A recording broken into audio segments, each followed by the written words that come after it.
Hello friends, good morning. നമ്മുടെ Kerala TV സീരിയലിലേക്ക് എല്ലാവർക്കും സ്വാഗതം. അങ്ങനെ അഭിയുടെ ഫോണിലേക്ക് അനഘ വിളിക്കുക. ഫോൺ കോൾ കണ്ടപ്പോഴത്തേക്ക് ചെകുത്താൻ എന്തിനാ എന്നെ വിളിക്കുന്നത് എന്നോർത്ത് ഇങ്ങനെ നമ്മുടെ അഭി കോൾ എടുത്തു. അപ്പോൾ പെങ്കൊച്ച് ചോദിച്ചു അവിടുത്തെ ചടങ്ങും കാര്യങ്ങളൊക്കെ കഴിഞ്ഞോന്ന്.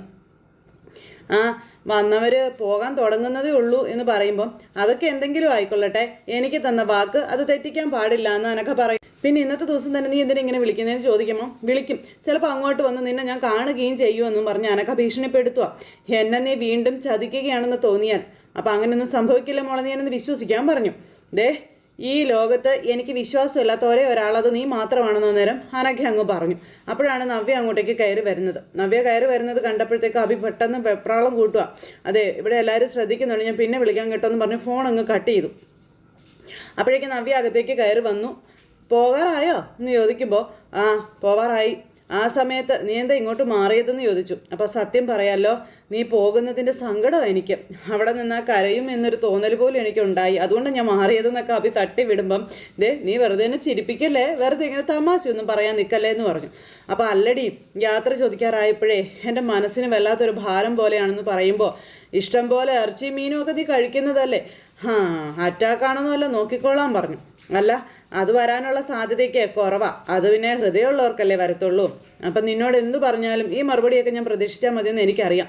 എൻ്റെ മനസ്സ് എന്താണെന്ന് എനിക്കല്ലേ അറിയൂ. നിനക്കറിയാം, ഇപ്പം അതിനേക്കാളും നന്നായിട്ട് എനിക്കും അറിയാം. 7-ാം മാസത്തെ ചടങ്ങിന് ഭാര്യയ്ക്ക് മുല്ലപ്പൂ വാങ്ങിക്കാൻ പോയ ആളാ. ആരെയൊക്കെയോ കണ്ടിട്ട് വേറെ കൈയോടെ കയറി വന്നിരിക്കാം. പിന്നെ നീ കൂടുതലൊന്നും എൻ്റെ മുന്നിൽ നിന്ന് സംസാരിക്കണ്ടെന്ന് പറഞ്ഞു. അതിനു പകരവേ ഇനി നിന്നെ കാണാൻ വരുമ്പോഴൊക്കെ എൻ്റെ കയ്യിലൊരു 10 മുഴം മുല്ലപ്പൂവെങ്കിലും ഉണ്ടായിരിക്കുമെന്ന് അഭി പറഞ്ഞു. അങ്ങനെ മുല്ലപ്പൂവായിട്ടൊന്നും നീ എൻ്റെ അടുത്തേക്ക് വരണമെന്നില്ല, ഒന്ന് വന്നാൽ മതി, അത്ര ഉപകാരം ചെയ്യുമോ? അപ്പോഴേക്കും നവ്യയുടെ കവിളിലൊക്കെ തൊട്ട് അഭി ഭയങ്കര സ്നേഹം. നീ എന്താ മോളെ ഇങ്ങനെ പറയുന്നത്? ഞാൻ വരും, എൻ്റെ കുഞ്ഞിനെ എനിക്ക് കാണാതിരിക്കാൻ പറ്റുമോ എന്നൊക്കെ ചോദിച്ച് ഭയങ്കര സ്നേഹം അഭിക്ക്. നീ ഇത് പറയുമ്പോഴും നിൻ്റെ മനസ്സ് എന്താണെന്ന് ദൈവത്തിന് മാത്രമേ അറിയാൻ പറ്റത്തുള്ളൂ എന്നും പറഞ്ഞ് എന്തായാലും നീ വാ, അവിടെ എല്ലാവരും കാത്തിരിക്കുകയാണെന്നും പറഞ്ഞു നമ്മുടെ നവ്യ അവിടെ നിന്ന് പോയി. ഈ സമയത്ത് മോളെ എന്നും പറഞ്ഞുകൊണ്ട് അഭി ഇങ്ങനെ വിളിച്ചു പോയ നവ്യെ, എന്നിട്ട് നവ്യെ കെട്ടിപ്പിടിച്ച് നെഞ്ചോട് ചേർത്ത് ഇങ്ങനെ അഭിനയിച്ച് തകർക്കുവാണ്. നവ്യക്കാണെന്നുണ്ടെങ്കിൽ ഇതൊക്കെ സത്യമാണോ നുണയാണോ എന്നൊക്കെയുള്ളൊരു വിഷമമാണ്.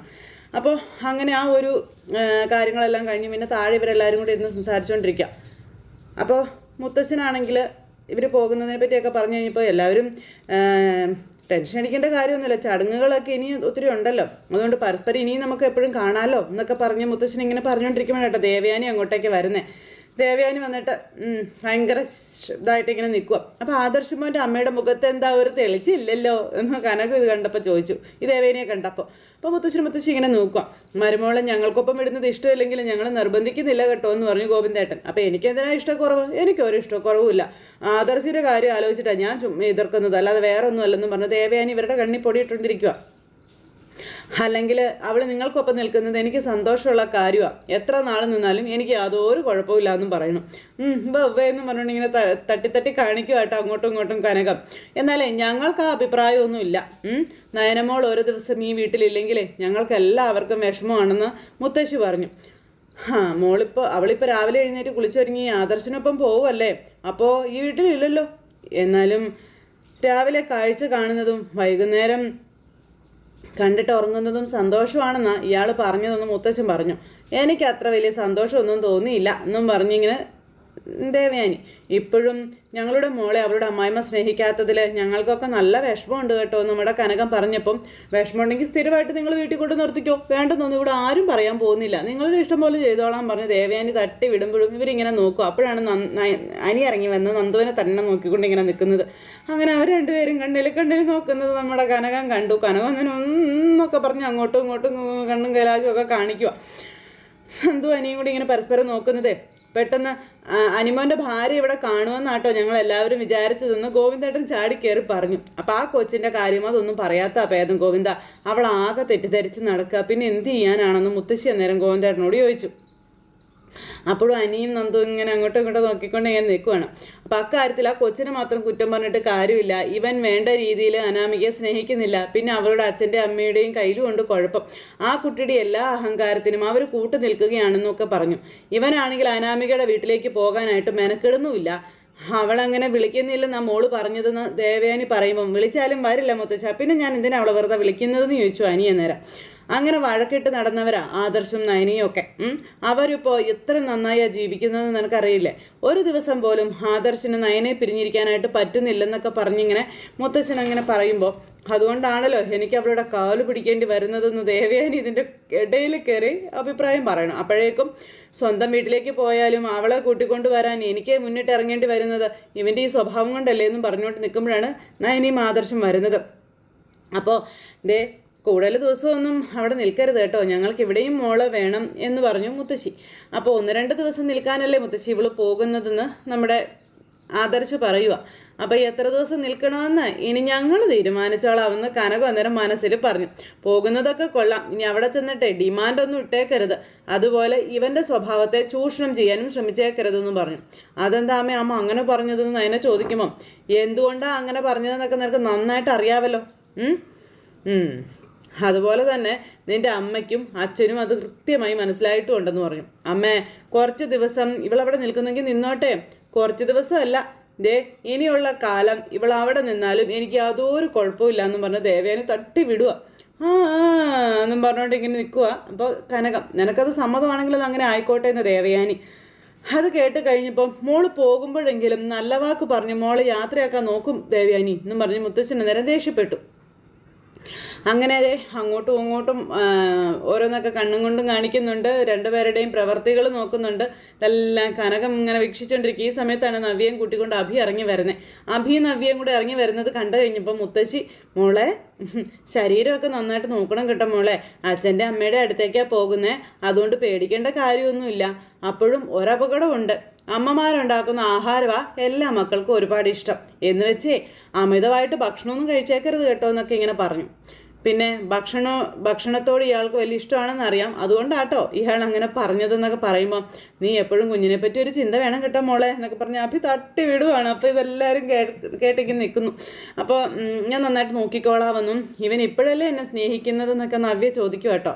ആ സ്നേഹത്തിന് ഒരു കുറവും വരരുതെന്നാണ് എൻ്റെ ആഗ്രഹമെന്നും അതിനുവേണ്ടി ഞാൻ എന്തും ചെയ്യുമെന്നും പറഞ്ഞു. എന്നെ ഇവനെ ഇടയ്ക്ക് കാണാൻ വരാമെന്നൊക്കെ പറയുന്നുണ്ട്, അത് പാലിച്ചാൽ മതിയെന്നും പറഞ്ഞു. വാക്കിന് വ്യവസ്ഥയില്ലാത്തവനെ ഇവൻ.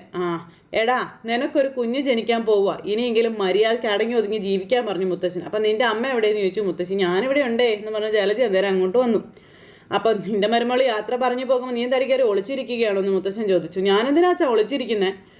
എന്നാൽ പിന്നെ ഇറങ്ങാൻ സമയമായി എന്ന് പറഞ്ഞുകൊണ്ട് ഇങ്ങനെ യാത്ര പറയുക. യാത്ര പറഞ്ഞ് എല്ലാവരോടും യാത്ര പറഞ്ഞ് പോകുന്നു. അങ്ങനെ ഓരോരുത്തരോടായിട്ട് കനകം യാത്ര പറഞ്ഞു. അതിനുശേഷം നയനയും ആദർശം കൂടി ഇങ്ങനെ പോകുന്നു. ആദർശ് നയനെ ഇങ്ങനെ ചേർത്ത് പിടിച്ച് കൊണ്ടുപോവുകയാണ്. പോകുന്ന ആ ഒരു സമയത്ത് നമ്മുടെ നയന തിരിഞ്ഞു നോക്കിയിട്ടാണ് പോകുന്നത്. അപ്പോൾ മുത്തശ്ശനും മുത്തശ്ശിയും ദേവയാനി അവിടെ നിൽപ്പുണ്ട്. അപ്പോൾ അവർ 3 പേരും ഇങ്ങനെ നോക്കിയപ്പോൾ ദേവയാനി അത് തിരിഞ്ഞു നോക്കിയതാണെന്ന് ദേവയാനിക്ക് മനസ്സിലായി. ഇവർ വണ്ടിയിലേക്ക് കയറി കഴിഞ്ഞപ്പോഴത്തേക്കും ജലജ, എൻ്റെ ദൈവമേ, ഇനി കുറച്ച് ദിവസത്തേക്കൊരു ആശ്വാസമുണ്ട് എന്നും പറഞ്ഞ് ഇങ്ങനെ അവിടെ നിൽക്കുക. എന്നിട്ട് ദൈവങ്ങൾക്ക് നന്ദി പറഞ്ഞ് ജലജ അവിടെ നിൽക്കുമ്പോഴാണ് അഭി അങ്ങോട്ടേക്ക് വരുന്നത്. എടാ, അവരുടെ മുന്നിൽ വെച്ച് ഞാനൊന്നും പറഞ്ഞില്ലെന്നേ ഉള്ളൂ, ഇന്ന് നീ കാണിച്ച തോന്നിവാസം ഉണ്ടല്ലോ, ഇനി അങ്ങോട്ട് വേണ്ട എന്ന് മുത്തശ്ശൻ അഭിയോട് തർപ്പിച്ചു പറഞ്ഞു.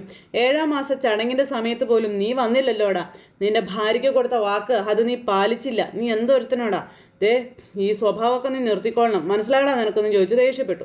അപ്പം മനസ്സിലായി മുത്തശ്ശാന്നും പറഞ്ഞുകൊണ്ട് അഭി അവിടെ നിന്ന് അങ്ങ് കയറിപ്പോയി. അഭി അങ്ങ് പോയി കഴിഞ്ഞപ്പോൾ ജലജ നൈസായിട്ട് മുങ്ങാൻ നോക്കുക.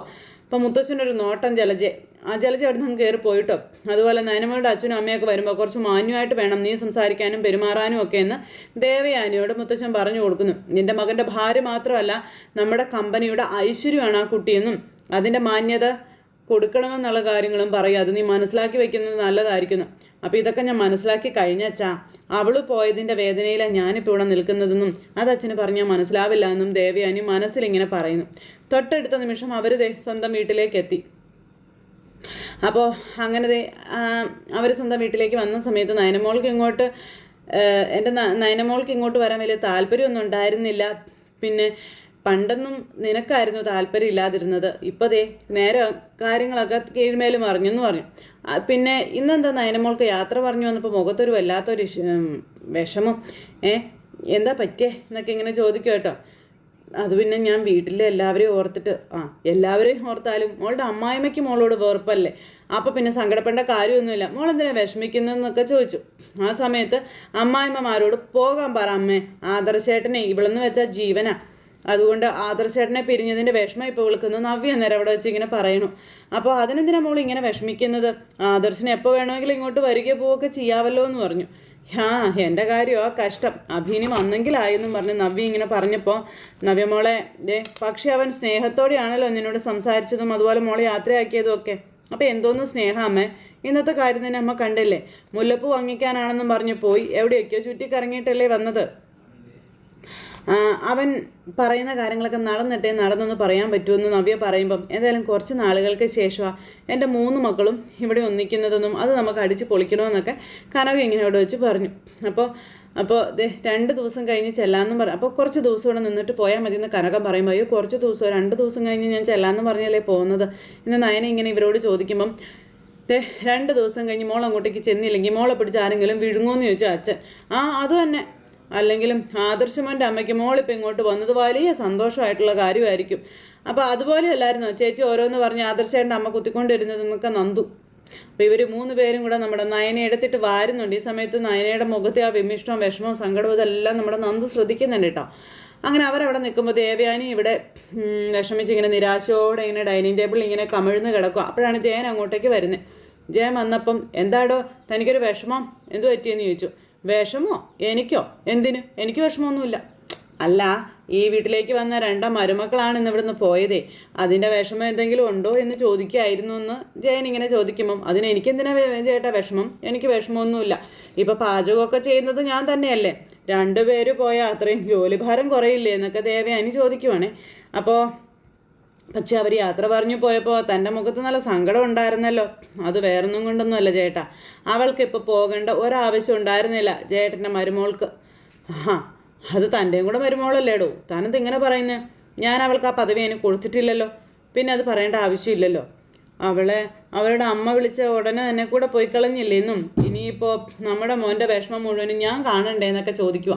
അപ്പോൾ എടോ നന്ദു കുറച്ച് ദിവസം കൂടെ കഴിഞ്ഞാൽ പോലീസ് ക്യാമ്പിലേക്ക് പോവുമല്ലേ, അതുകൊണ്ടായിരിക്കും ഗോവിന്ദനും കനകയ്ക്കും മക്കളെല്ലാവരും അരികിൽ വേണം എന്നൊരു തോന്നലുണ്ടായത്.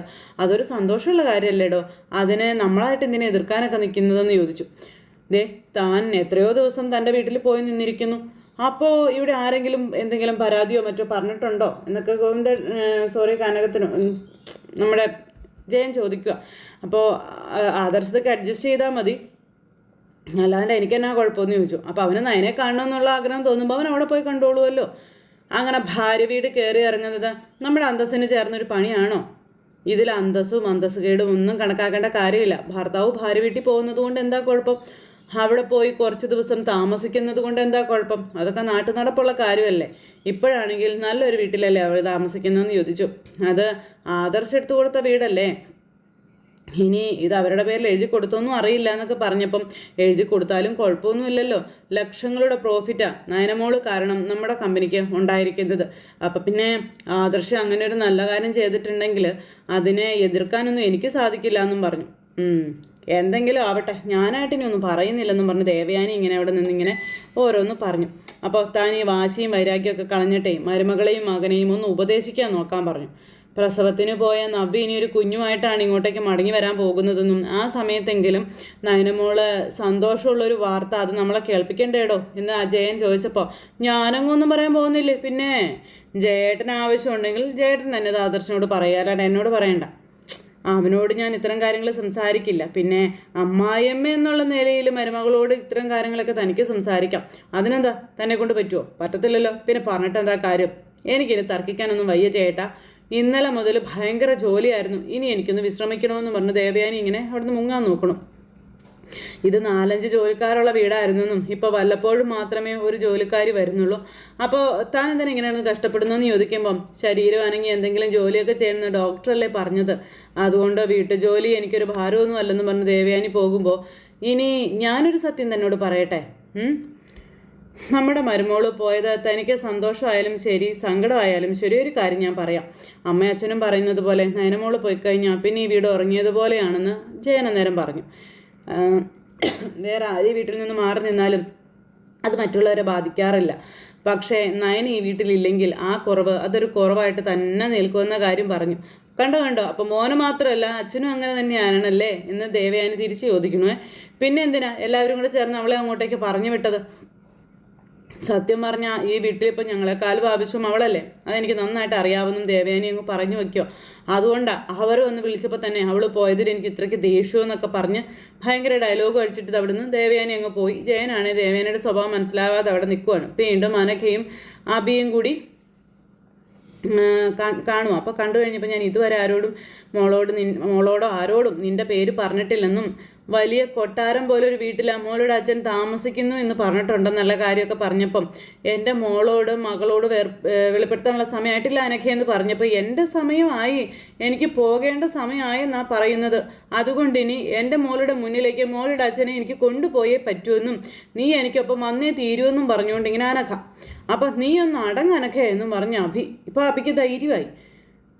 നവ്യ പോയല്ലോ, അപ്പോൾ കല്യാണമൊക്കെ ഉറപ്പിച്ചല്ലോ, എന്നാൽ എൻഗേജ്മെൻ്റ് എന്നൊക്കെ അനഘ അന്നേരം ചോദിച്ചു. ഇത് കേട്ടപ്പം അത് പിന്നെ എനിക്ക് എന്താടാ നിനക്കൊരു പതർച്ച, അത് പിന്നെ എൻഗേജ്മെൻ്റ് ഇല്ലാതെ വിവാഹം നടത്താമെന്ന് എല്ലാവരും പറയുന്നതെന്ന് അഭി പറയുമ്പം അപ്പോൾ എടിപിടിന്ന് വിവാഹം നടത്താനുള്ള പരിപാടിയാണല്ലേ? അങ്ങനെയൊന്നുമില്ല, എങ്കിലും വിഷു ആയല്ലോ, ഇനിയിപ്പോൾ ചിങ്ങത്തിലായിരിക്കും കല്യാണം, ഓണത്തിന് മുൻപോ പിൻപോ അല്ലേ എന്നൊക്കെ ഇങ്ങനെ ഞാനൊക്കെ ചോദിക്കുക. അങ്ങനെയൊക്കെയാണ് സംസാരം പുരോഗമിക്കുന്നതെന്നൊക്കെ പറയുമ്പോൾ എടാ നിൻ്റെ കല്യാണം വരെ ഞാൻ ജീവിച്ചിരിക്കുന്ന ഉറപ്പില്ലെന്ന് പറഞ്ഞാൽ എൻ്റെ കുഞ്ഞിനെ നീ ഏറ്റെടുത്തേ പറ്റുള്ളൂ എന്ന് പറഞ്ഞാൽ അനൊക്കെ ഇങ്ങനെ തിരുതരാ പറഞ്ഞുകൊണ്ടിരിക്കാം. അപ്പോൾ ആ ഒരു ഇതെല്ലാം പറഞ്ഞ് നീ വിവാഹം കഴിക്കുന്ന പെങ്കൊച്ചിൻ്റെ ജീവിതവും തകരും, നീ വേറൊരു പെണ്ണിനെ കണ്ട് ആ പെണ്ണിൻ്റെയും പുറകെ പോകുമെന്നൊക്കെ പറഞ്ഞുകൊണ്ട് ഇവൻ്റെ സ്വഭാവത്തെപ്പറ്റി അനഘ ഇങ്ങനെ പറയുമ്പോൾ നീ എന്താ അങ്ങനെ പറഞ്ഞു, ഒരിക്കലും അങ്ങനെ പറയരുത്, ഞാൻ പഴയ അഭിയൊന്നുമല്ല, ഞാൻ ചെയ്തു പോയ തെറ്റുകളെപ്പറ്റി ഓർത്ത് ഒരുപാട് പശ്ചാത്തപിക്കുന്ന ഒരാളാണെന്നൊക്കെ പറഞ്ഞു.